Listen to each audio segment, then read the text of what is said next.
Hi, this is Dr. Sindhuja. I would like to thank YOSI for giving me an opportunity to talk about one of the most common ocular emergencies which we usually see routinely, that is acute dacryocystitis. So we know by definition it is an acute inflammation of the lacrimal sac. So this happens because of the blockage of the nasolacrimal duct, which can be either because of a primary or a secondary cause.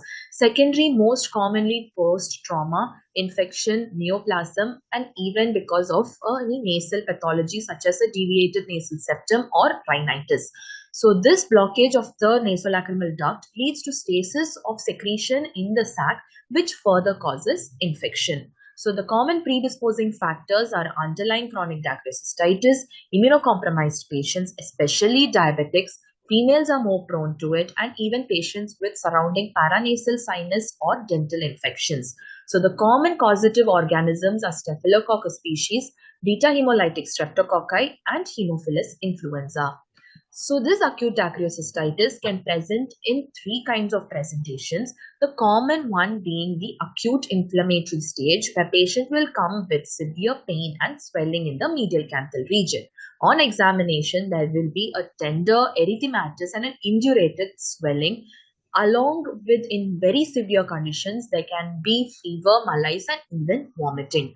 Roplast cannot be elicited in such conditions because of severe tenderness. The next common presentation is the lacrimal abscess stage, where there will be a fluctuant, tender to non-tender, large pus-filled swelling in the medial canthal region. So when there is no tenderness, roplast can be elicited and it will usually be positive.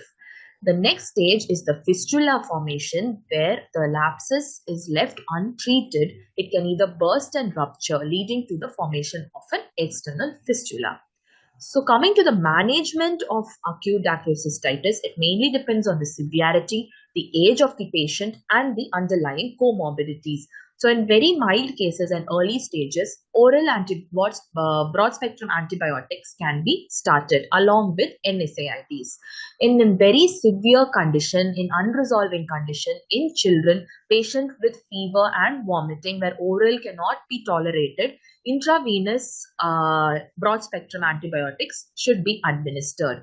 Hot fermentation can be given, and in cases of the abscess stage, conservative treatment will not alone be sufficient, and an early incision and drainage should be done. So how long do we wait to proceed with an external or an endoscopic DCR is when the acute phase subsides. Usually we wait at least for a minimum of 10 to 15 days and we proceed with dacryocystorhinostomy, either an external or an endoscopic method with or without a silicone tube intubation. If there is a fistula formation, fistulectomy also should be done as to prevent recurrence of the disease. So there are certain studies which have shown early endoscopic DCR is safe and it also reduces the duration of the disease.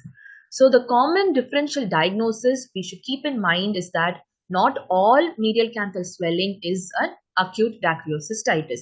It can be canaliculitis, infected sebaceous cyst, infected dermoid cyst, lacrimal sac, or a sinonasal tumor as well. So coming to the complications, if left untreated, it can cause acute conjunctivitis, corneal ulcer. Another common complication is orbital cellulitis or abscess formation. This is most commonly seen in children.